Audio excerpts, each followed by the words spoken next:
The squad infantry combat overhaul has been out for over a month, and based on the player numbers at least, I think it would be fair to say that the update has been a huge success, completely reworking the infantry combat system in squad to create a slower paced, more tactical and team oriented experience. Despite reworking vast elements of the game and infuriating large portions of the pre-patched squad community, the game has managed to retain a stable player base and not die a swift pip-scope death.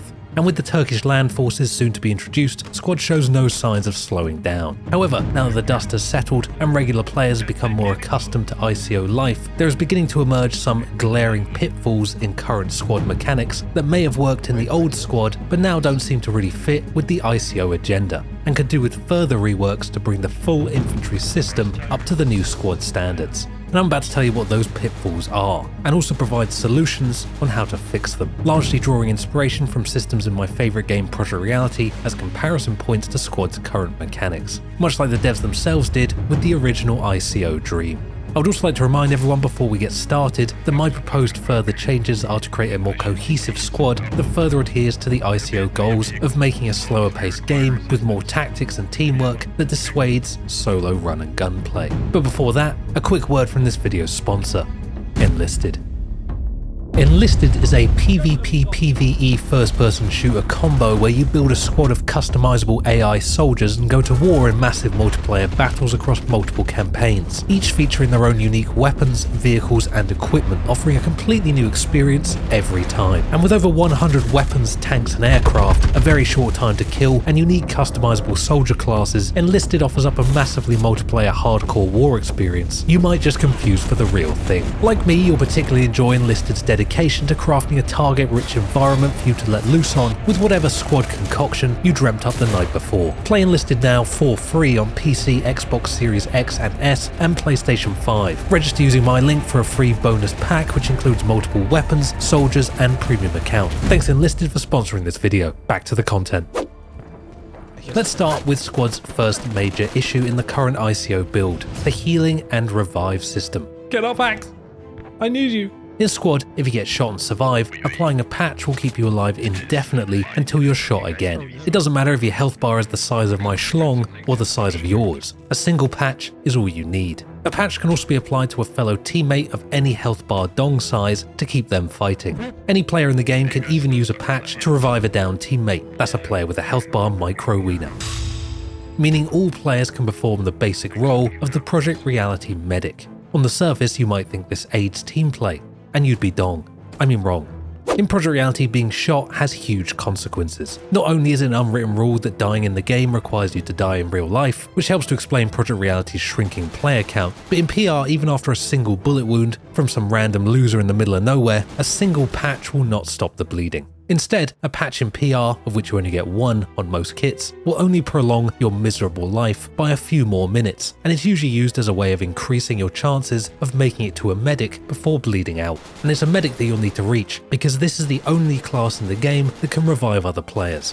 This forces players to work more closely with their squads, and heavily punishes players who attempt to lone wolf, as being hit even once is a death sentence when playing alone. While there are certain kit switching, patch sharing options available to refined Project Reality aficionados, this is very situational and will not be there to bail you out every time. In Squad, players are punished for using patches by having a reduced stamina bar which affects aiming. This is a great ICO addition but hasn't seemed to have hit lone wolfing hard enough, as while undeployed long-range engagements may suffer from a lower stamina bar, CQB remains viable even on death's door. And as the ICO is near enough a CQB simulator, and you've likely already kicked the marksman from your squad, I think it's safe to say more could be done. If the only way a squad player could survive an injury or be revived was with the loving touch of a medic, you'd see a substantial reduction in lone wolfing and a clear and noticeable shift towards more cohesive squad play, as playing an alternative style would simply be too punishing. But this would only work if we also reworked my next point,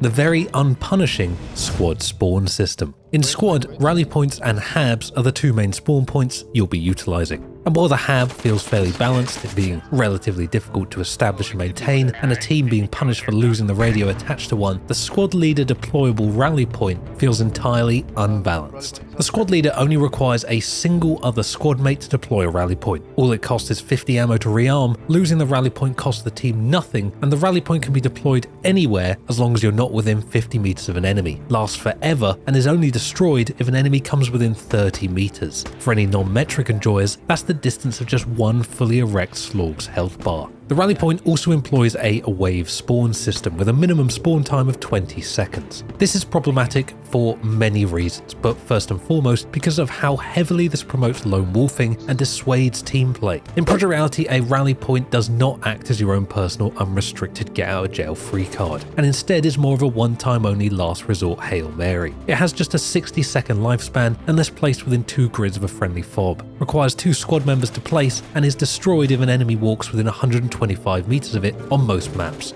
These features mean that when playing PR, you will rarely have a guaranteed frontline spawn point, making death often feel like a crushing undoing of any progress you might have made. This dissuades solo play, as a solo player who dies repeatedly, gives up frequently, and is never nearby a medic will regularly find themselves spawning at distant fobs and trudging monotonously across the map over and over again. And if you've ever tried to walk across a Project Reality map, you'll know it's so mind-numbing you could record a whole podcast while doing it. This mechanic also rewards the enemy for successfully winning fights, especially in defense, by not having to immediately fight the players they just killed, creating a slower paced game and a more clear ebb and flow to attack and defense. In squad, dying and giving up feels way less punishing if your squad leader has placed even a half decent rally point. You regularly find players giving up immediately, never waiting for a medic, and blindly charging in a straight line from one flag to the next because they know a frontline respawn is potentially just 20 seconds away. Meanwhile, defenders face the monumental task of winning a war of attrition against a side of permanent attackers with at most 60-second intervals between each attack.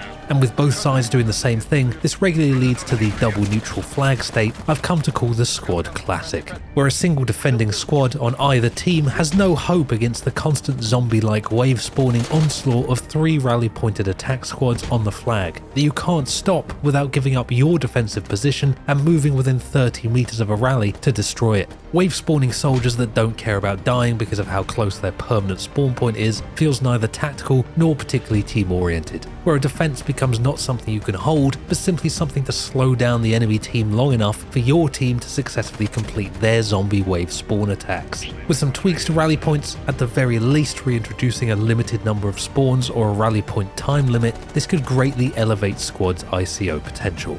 But while these things offer a sense of hope, they all unfortunately hinge on one incredibly stubborn and hard to change feature. No, it's not my mind, it's the squad community. In the current state of squad, being a good player or a good squad leader feels like an unrelenting punishment, which is definitely not how your game should feel. A good squad leader will know that flags need to be backcapped, defensive habs need to be built, and undefended flags, for better or for worse, need to be defended. However, in the current state of squad, all these things feel like painful, monotonous chores that, unsurprisingly, most players casually jumping into the game for a few rounds couldn't care less about. What the hell is this team doing? Because of this, any good player joining a squad with a good squad leader will often end up playing the same kind of squad over and over again. Backcap first 2 flags, build 2 habs, defend 3rd flag, watch as every other player in the game blindly attacks the enemy because that's where the kills are, watch your tickets drain rapidly, lose the game. If the good squad leader attacks, then no one defends and no one builds defense habs, and you also lose. If you're part of the less experienced squads, you just walk around as one big blue blob on the map, brainlessly chasing the action with a complete disregard for flanking, tactics, or the state of the game in general. And now we begin the blue blob straight line run to the next flag.